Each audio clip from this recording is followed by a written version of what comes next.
Evening.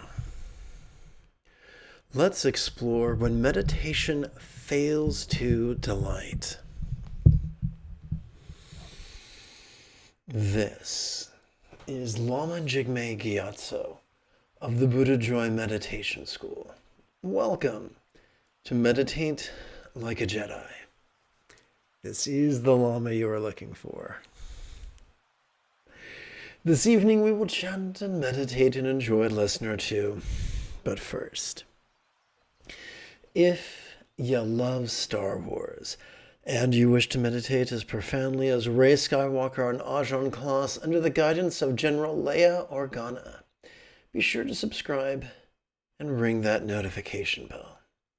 If at any point during this evening's live stream you have a question about meditation or philosophy or even chanting, there is no need to be shy. Merely type your question in great detail in the chat window on the right-hand side of the screen. Unless, of course, you're watching a replay, then you want to type your question in the comment area below the video. Aha, my friend Patricia Snodgrass is here. Patricia Louise Snodgrass is here. What a delight. Patricia, if you have a question you've been waiting to ask, this is a good time to type it. Okay, let's see.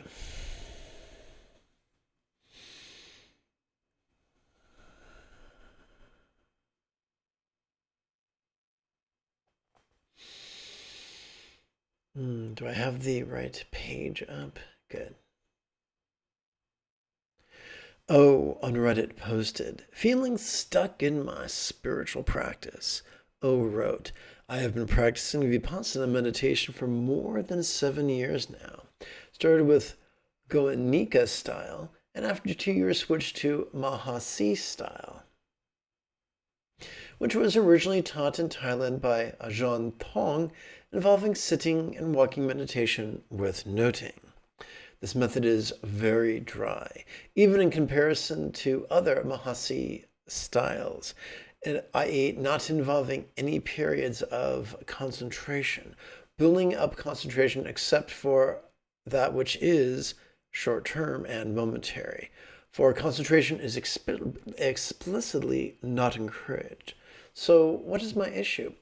Just have been feeling stuck with my practice for a long time now, and it feels mostly very dry, such as the method itself, and most of the time full of hindrances, such as worry, sloth, craving, anxiety, racing thoughts, back pain, especially during and after the longer retreats, which just remain very persistent.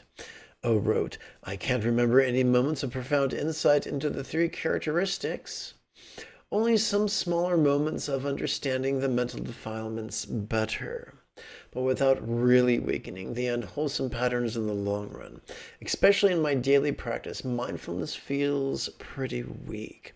Maybe because my mind gets so easily distracted by different thoughts. Sometimes I have the impression that the noting becomes somehow very imprecise and mechanical because I can't keep track of all the stuff which is happening. I'm also not sure what I really expect to happen. I know we need to be cautious with our expectations about the practice. But if I'm very honest to myself, I certainly expect at least some noticeable increases in my emotional well-being. Whoopsie, wrong button.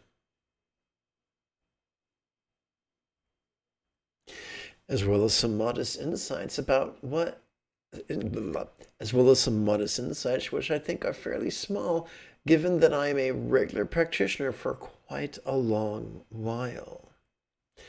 The idea that maybe start doubting whether this is really the right way for me to practice, whether I'm just not doing it right or not committed enough, have 1 hour practice per day, usually including bit of metta, once a year doing a retreat, joining a chanting group regularly, doing some social volunteer work as supporting factor, trying to observe the 5 precepts, something not super consequently or saint-like could improve here.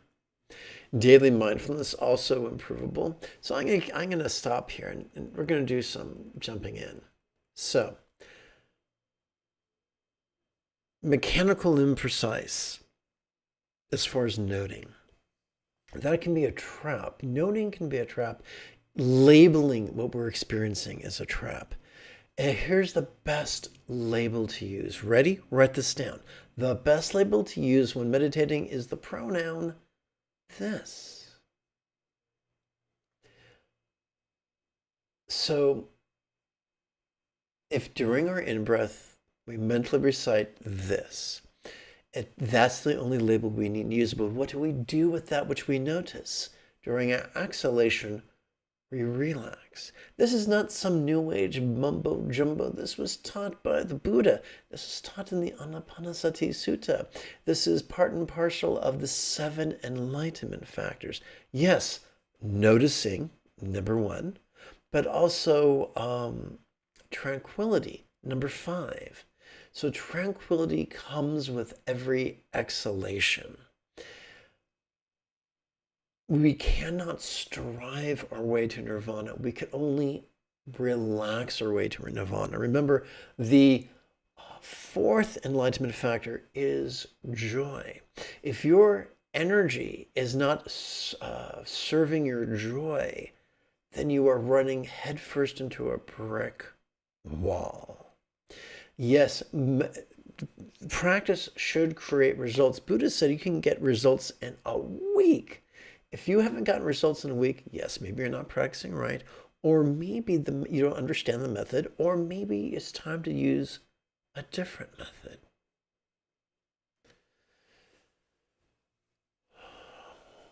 So don't do morality. The essence of morality is non-violence, according to the Buddha, who gave us the Eightfold Path. The essence of morality is kind communication, kind conduct, and kind commerce. Just be kind. That's all you got to do. And don't be kind because you want to be a better meditator. That's not kindness. That's using people to serve yourself. Be kind because you're a healthy mammal who possesses the neurological architecture to feel empathy for others. Even villains, even fools who are a danger to themselves and others, without justifying or enabling their destructive behavior, you can still have empathy for them. If perfectionism or ulterior motives drive your morality, it is but a husk. If your morality is driven by empathy, then you are on the right track. Okay, so let's continue. So ideally, if you're a lay person, you want to practice approximately every 12 hours. So, I recommend starting off 5 minutes every 12 hours and increasing forward by increments of 5 minutes per week. At that rate, you can work up to, you can get comfortable with a 60-minute meditation every 12 hours over the course of 13 weeks. And one of the nice things is not only does it give your brain and your body a chance to get used to it, but it also gives your circumstances and the people in your life a chance to adjust to it as well. Not too far from where I live, maybe an hour away from where I live, there's a piece of concrete sidewalk that has been lifted up millimeter by millimeter over the centuries by a piece, by a root of a tree. But it happened so slowly and so incrementally, no one saw it, no one noticed it. The blocks of the sidewalk did not shatter. Similarly, by progressing gradually 5 minutes a week, you give your loved ones, your pets, your roommates a chance to adapt. I have a huge problem with people going on retreats. Some people they only meditate once a year and it's during retreat, and they meditate for 8 hours a day and lose such a bad taste in their mouth. They don't meditate for the next year. That's common. That happens so often. Listen, when your body hurts, you have to remember that evolution only has 2 things in mind: reproduction and surviving long enough to reproduce. That's it.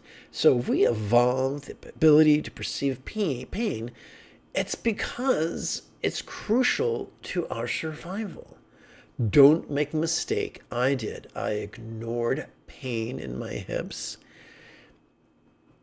and I wound up growing bone spurs on the head of my femur, which have torn up the lining in my hips. And that is not because I'm a great meditator, it's because I'm a great idiot. And I didn't listen to the body's signals to say, hey, this is unsustainable.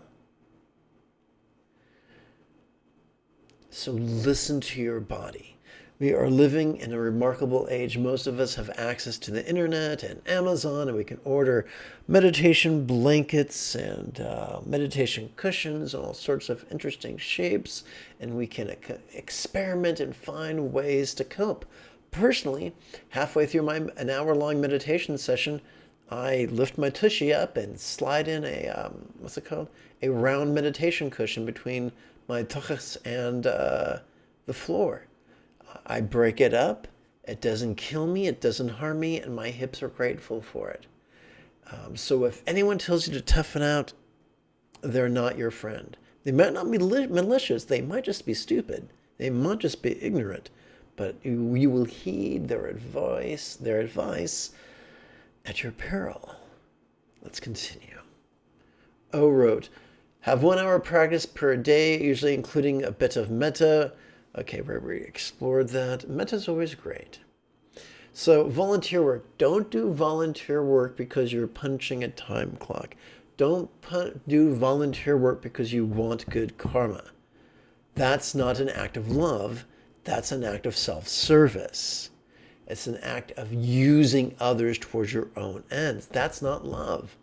Dude, it's better to just hand a homeless guy a single spontaneously from a place of love than to connive and scheme to earn good karma. Training and metta will give you good karma. Do kind things from centered spontaneity, please. Okay, we've explored this. Let's move forward. So, daily mindfulness also improvable, but noting permanently in your daily activities is just very difficult to me. Okay, so there are lots of people who try to teach householders who are raised to be monastics. And it's very admirable when someone might be raised to be monastic, but for a monastic to give advice to a householder is often naive and sometimes destructive. They tell us once every 20 to 60 minutes we should get off our ass and do something. Maybe walk, if you're in an office building, walk up and down the stairs. If you're in your house, maybe walk around outside, depending on the weather. But do something physical. During that physical activity, whether it's a minute every 20 minutes or 5 minutes every hour, you can do walking meditation in a very loosey-goosey way. Mentally reciting yourself, notice this, relaxing as you're walking, that's sufficient. Many years ago, one of my first Vietnamese Zen teachers was really big on mindfulness. He wasn't big on emptiness, but he was really big on mindfulness. And I was confused. And I thought mindfulness meant labeling. And I got full points for enthusiasm, but not for insight. Mindfulness is not a conscious labeling of experience. Mindfulness is just, think of it this way, right now. You can go to foveal vision and focus on one point on the edge of your monitor. Now you can go to peripheral vision and become vaguely aware of things going on to the side of your monitor. Maybe there's a doggy or a kitty or a plant you forgot to water or some such thing.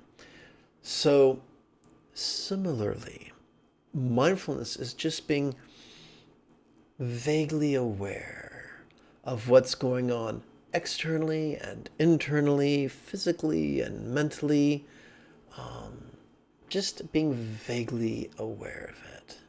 That's all. Let's keep it simple. O continues, there is something wrong with my expectations. Yes, and it's not your fault. When people teach from a sheltered point of view in a different language, there's huge room for mistakes. I used to pal around with some folks from the Sri Lankan Monastic University, and they sometimes fall into some pretty rigid thinking, and they forget that just because a word is in the dictionary does not mean it's correctly defined. This idea was first broached to me by the translators of the New International Version of the Christian Bible, and it blew my little brain. Communication is not the word used, it's both the message intended and the message received. And communicating with someone in your own language, in your own culture, is so fraught with disaster that people make a good living as a marriage counselor, just helping people in the same language, in the same culture, communicate better.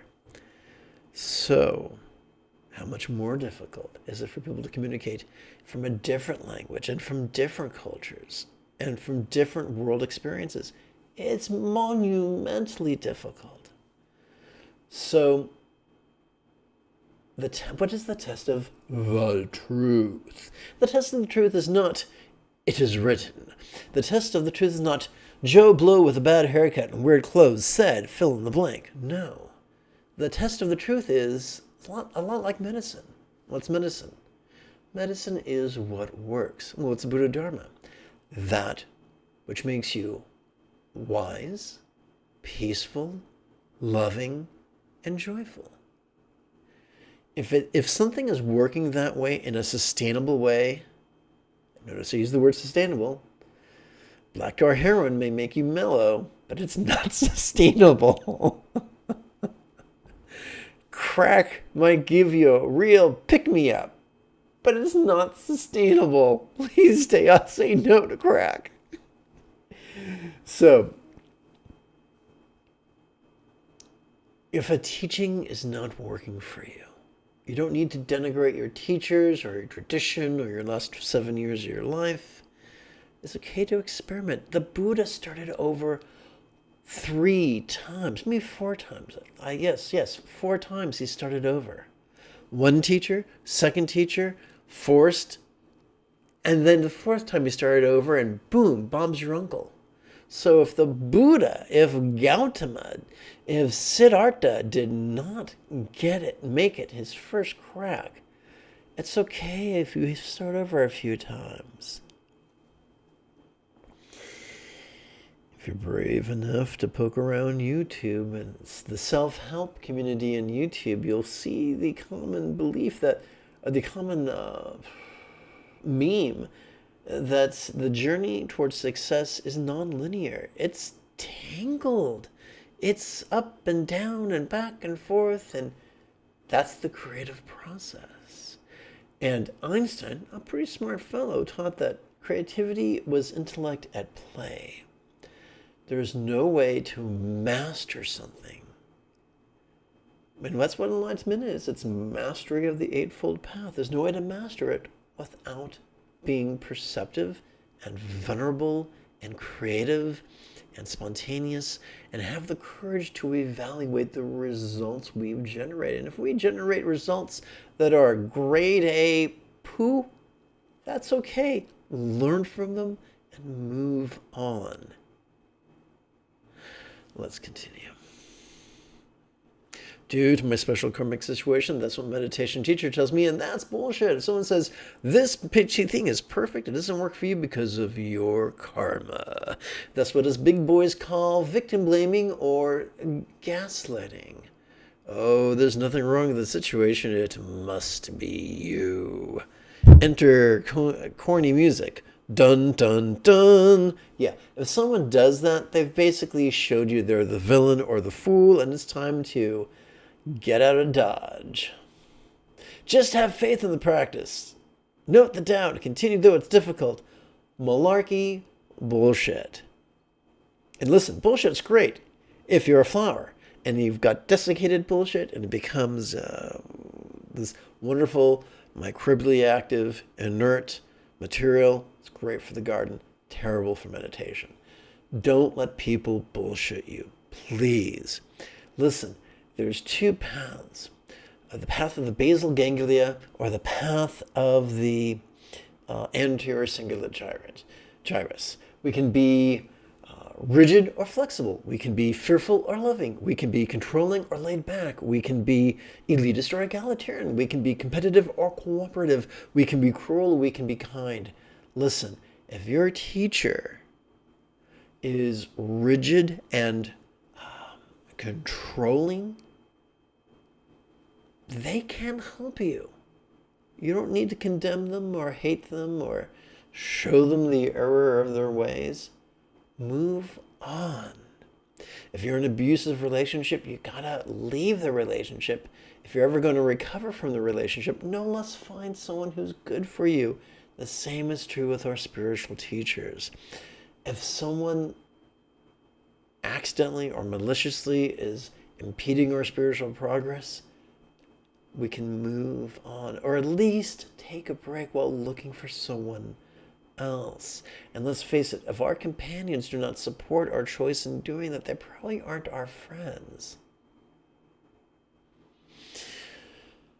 Now, before I explore Patricia's wonderful question that I've been looking forward to for a few days, I'm going to share with you my formal response that I crafted 6 days ago.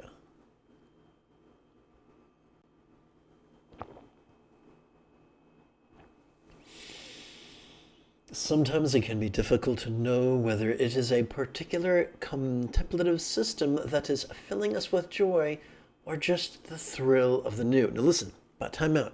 That doesn't make us flaky. That doesn't make us superficial. We are wired to have a dopamine rush for new things. That's part of our evolutionary heritage. Can it get us in trouble? Yeah, sure, you betcha. But it's part of us. And if we ignore it or try to pathologize it, we are going to shoot ourselves in the foot, which 9 out of 10 podiatrists recommend against. Again, we could practice with great skill and enthusiasm every 12 hours, every day, every month, until a great deal of time has passed. If our health is sound, or fortunes have not taken a downturn, and yet our meditation has become a dry, perfunctory punching of a time card, then it could be time to remember something very important, very obvious, and oft forgotten. Man was not made for meditation, but meditation for man. How many contemplatives have forgotten that one does not practice a particular system for any reason other than receiving certain results? When your system fails to continue delivering, if ever it did in the first place, then it is time to receive additional teachings. If one's teacher is unable or unwilling to meet the student's ever-changing needs, then work with a new teacher or a new system. Isn't that what Gautama did? Before the Buddha became the Buddha, did he not have 3 false starts? If he had not had the intelligence to recognize the inadequacy of the results he was receiving, or the courage to do something about it, what would become of him, or for us for that matter? I dare say there wouldn't be quite so many Buddha statues, if any.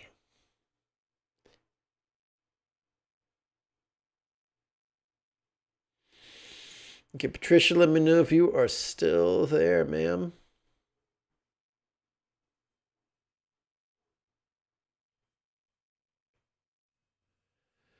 Okay, Patricia wrote, could using the phrase "where feel stress, decompress" be effective. It's half effective, Patricia, and you get full points for enthusiasm. Well done. So asking, oh, good. So asking where feel stress is marvelous. Saying decompress basically is indulging our controlling tendencies. Now listen, it's completely natural and normal not to want to be in pain. I know. I'm right there with you. The reason we use the term relaxing or releasing is because that's already what's going on during our out-breath. We're not saying, I'm going to force myself to relax while I strain and turn red as if forcing a bowel movement upon the porcelain throne. No, we're saying, notice this as we breathe in, because we are already wired to do that. And we say relaxing during the out-breath because we are already wired to do that. In fact, we are doing that. The only variable is not whether or not we are noticing and relaxing in harmony with our breaths. The question is whether we have succeeded in aligning our intention with the wiring that is natural for every vertebrate on the planet.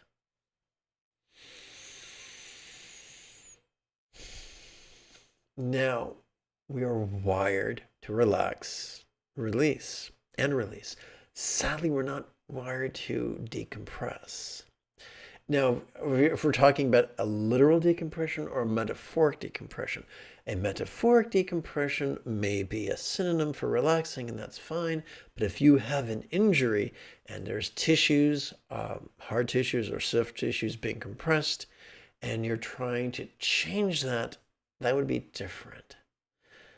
So once again, you get full points for enthusiasm. I've made the same mistake many times. I can't find fault with you without finding fault with myself as well. If you can let me know which body part you're challenged with, I may be able to give you more specific advice. Okay, so you're thinking metaphoric. Do you have some literal compression going on in your body? If you do, it could be confusing. Because although we are wired to think symbolically, we also live in a literal world. And sometimes that can confuse our body. And it doesn't take much to tempt our controlling tendencies, which can really undermine the efficacy of meditation. Excuse me.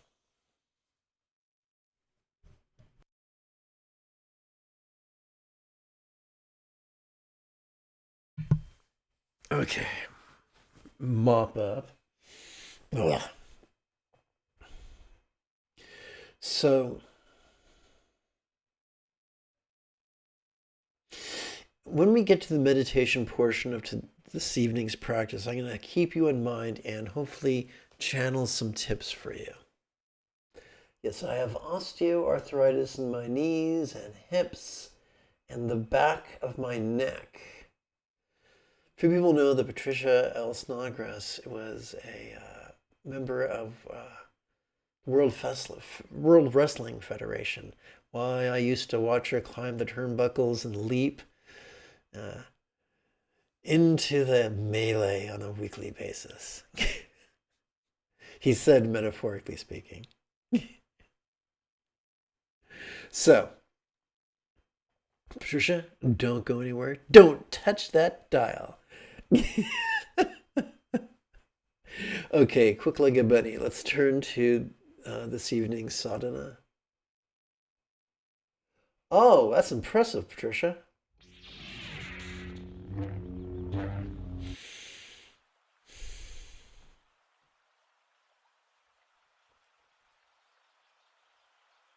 Let's chant 3 times.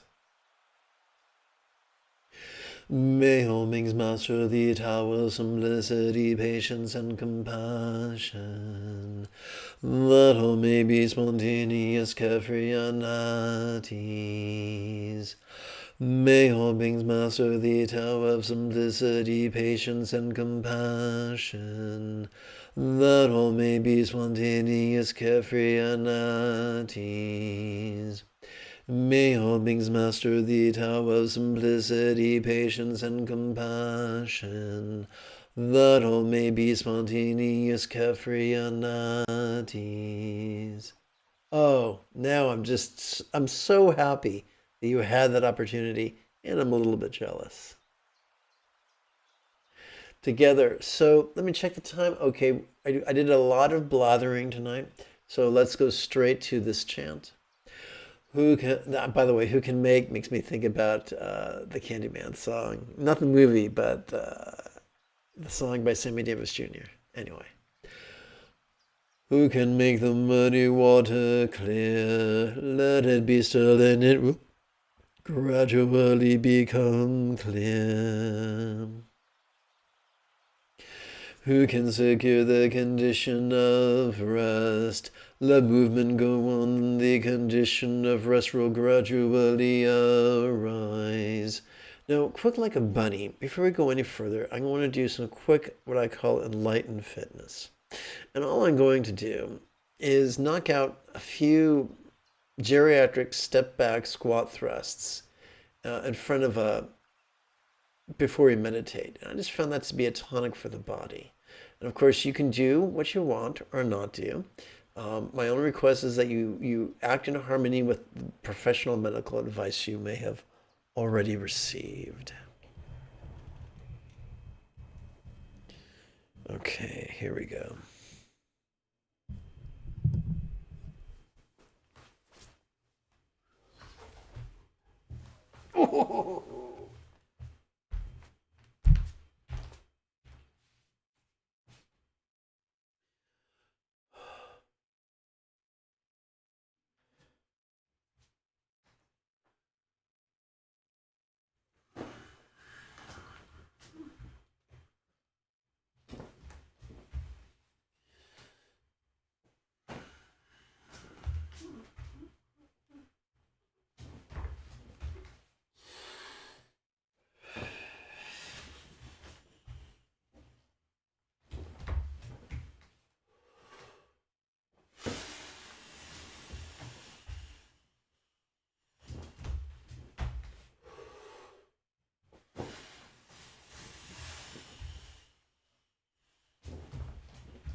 All right.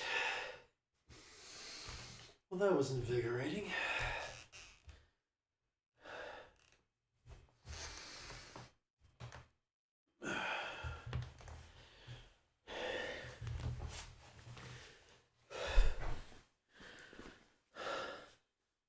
Oh, yes.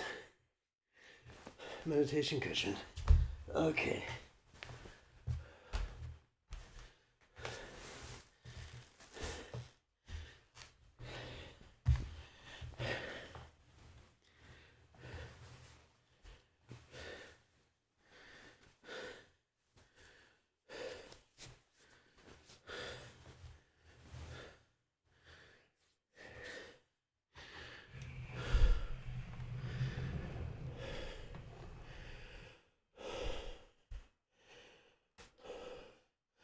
Please excuse my heavy breathing.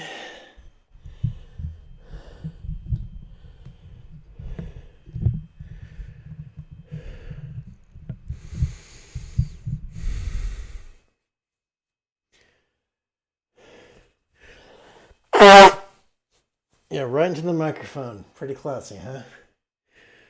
Okay.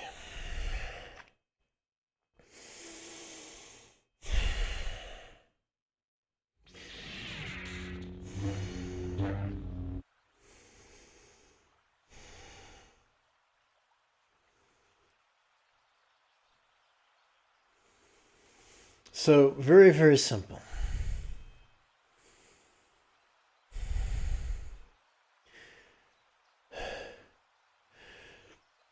Our goal is simple. We want to sit tall. As we breathe in, we want to remind ourselves to sit tall, to project a Mona Lisa grin at our gut, our hara, our lower abdomen. All this as we breathe out. That's why we mentally recite tall, grin, gut. And then during the out-breath, relaxing.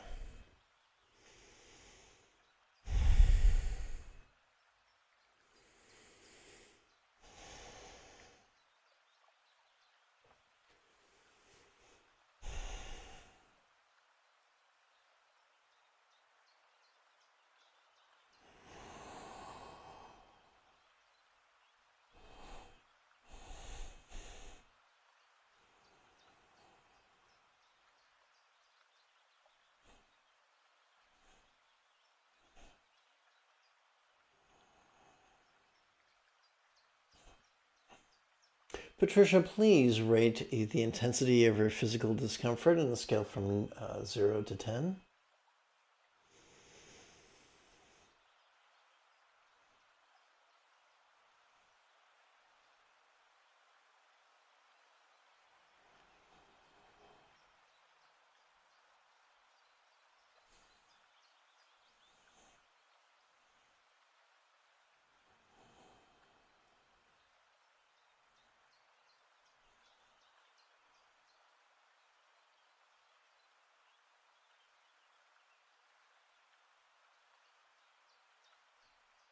Okay.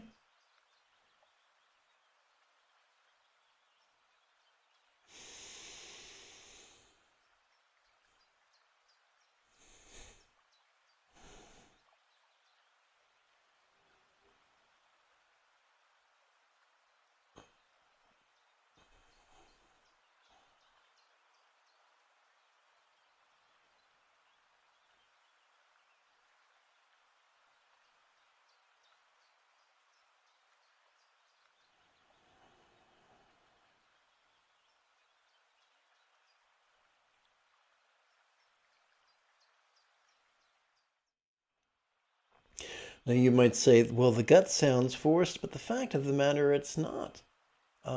This play, resting our hands palms up in our lap, will cause our chi, our energy, or the illusion thereof, to coalesce in our lower gut. So these things are already going on. We're just using words to guide our mind, to shift our intention in a way that really supports our practice of the Buddha's Eightfold Path.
A lot of people really hate the idea of using contemplative slogans.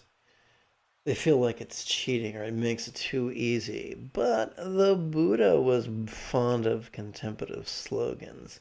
For instance, at least two suttas that come to mind, the sutta of mindfulness within and out breathing, and the sutra for the sick and the dying, has slogans. So let's not practice snobbery. Let's do whatever works. Because if we strain too hard, there's not going to be a lot of peace and there's not going to be a lot of joy. I'd rather have peace and joy than bragging rights. How about you?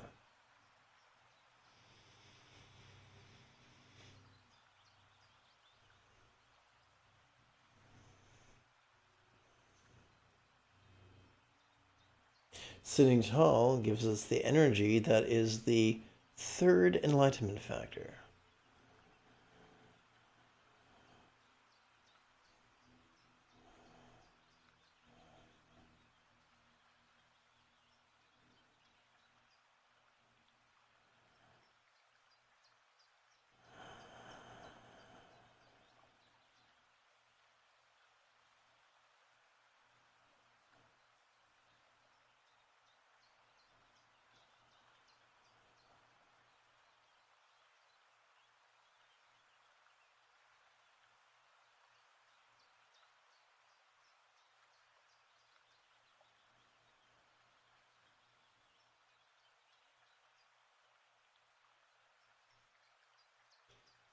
There is a logical fallacy that says if I don't understand it, it can't be true. There's a cognitive bias that says if I'm not familiar with it, it can't be true. Let us rise above such things.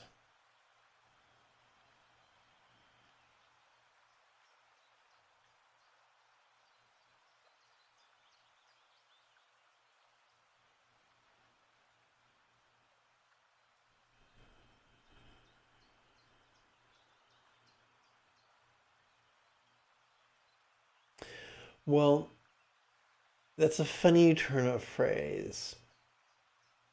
You really can't control. There's an old saying that was taught when I was in high school. You cannot make someone love you, but you can make them resent you. Similarly, we cannot directly control our energy, but we can make ourselves get very, very uptight.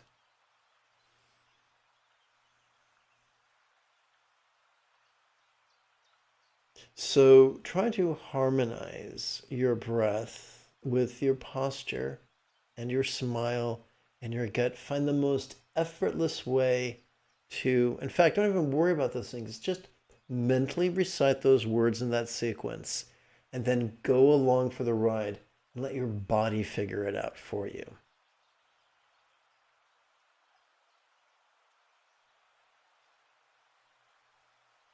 Your body already wants to do what's best for it.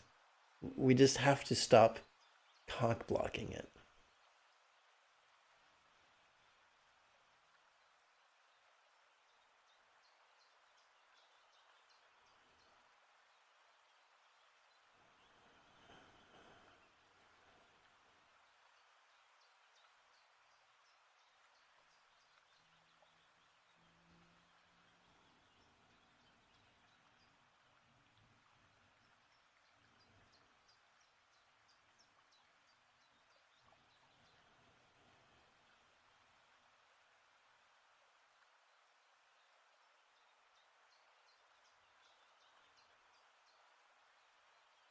Remember, we're not practicing active concentration, but passive awareness. These words just help to guide our awareness.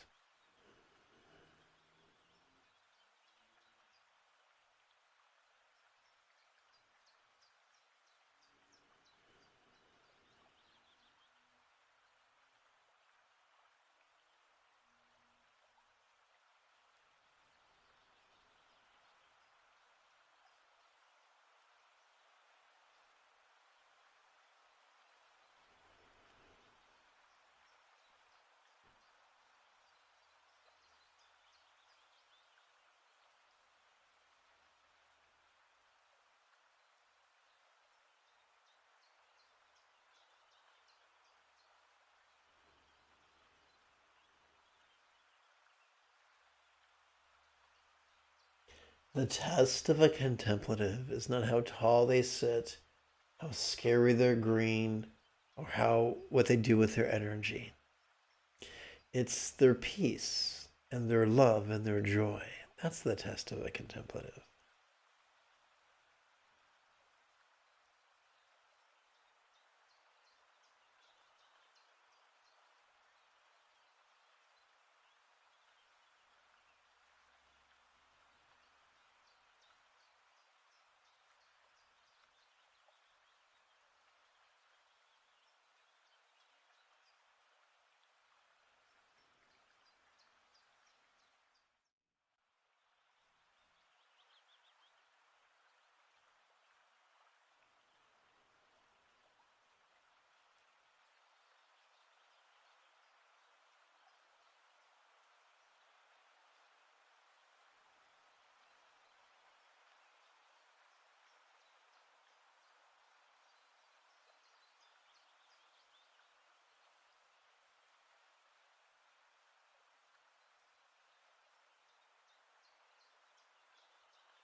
There are neural pathways already in place to get us to sit up straight, to plug in or access a subtle grin, and to breathe with our lower abdomen. All these words are doing, these monosyllabic words, is reminding the 3-pound supercomputer between our ears. That's all.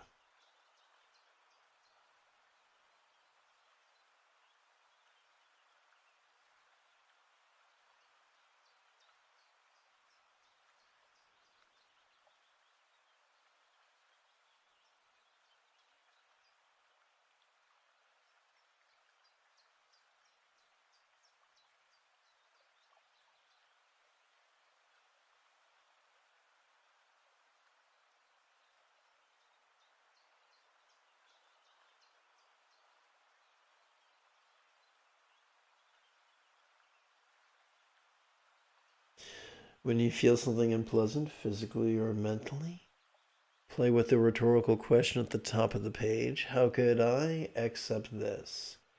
We're not saying you do accept it. We're saying it's possible.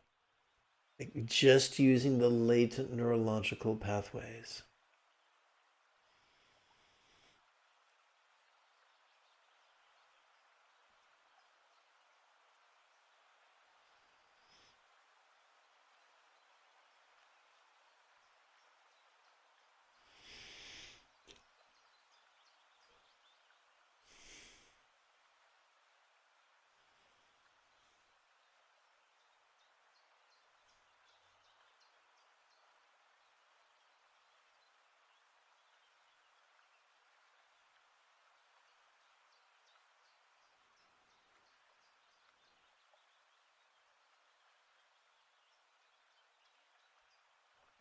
I would love to tell you I was the only person to ever think of doing this, but no. All kinds of people, male, female, Americans, non-Americans, wise, foolish, have thought of doing this too. Or just one in a long line of nimnods.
If you have just joined us, when you have questions about meditation or philosophy, simply type them in great detail in the chat window.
I'm going to switch horses midstream.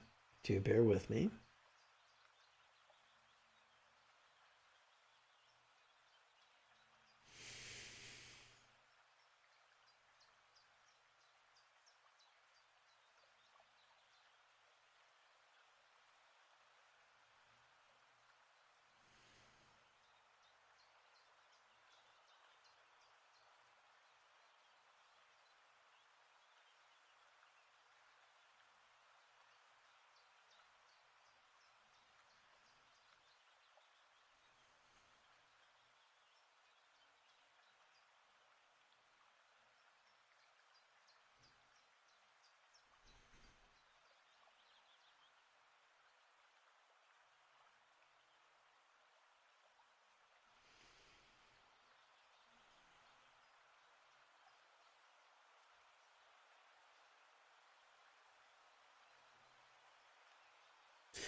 Let's chant together 3 times.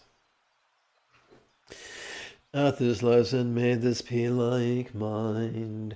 Shoot up this central channel, out this fontanel, and into the vast expanse.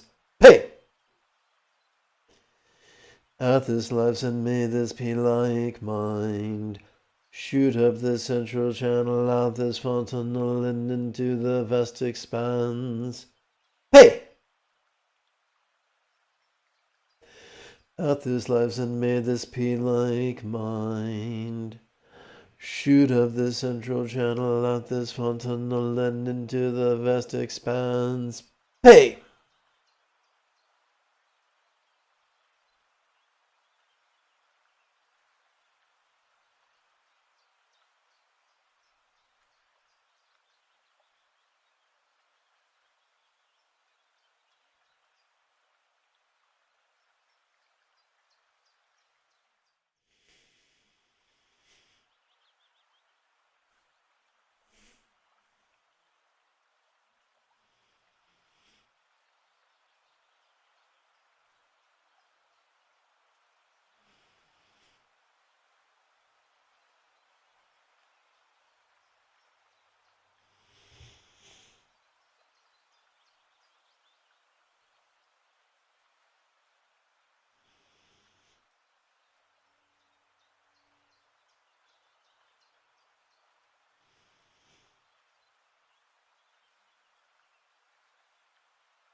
Let's do some more chanting.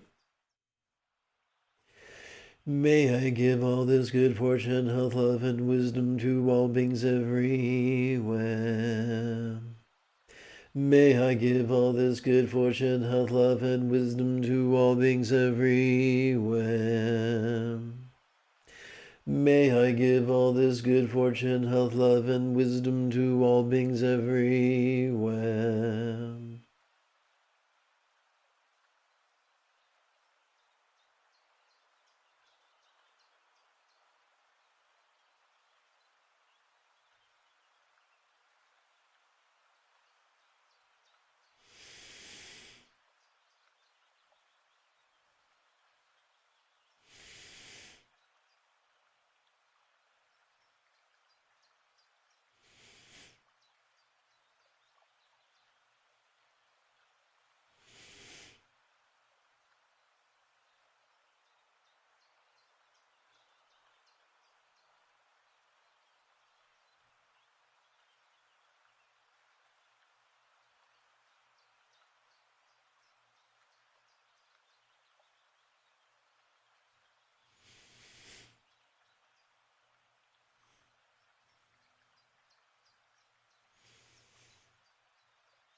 Let's seal our practice with some chanting. May each being take auspicious rebirth, master the Buddha's path, and then help others do likewise. May all beings practice of kind communication, conduct, and calmness flow spontaneous and uncontrived. May everyone be free from stress, may everyone be happy. May no one be separated from the happiness. May everyone have balance from the tyranny of hating, craving, and clinging freed.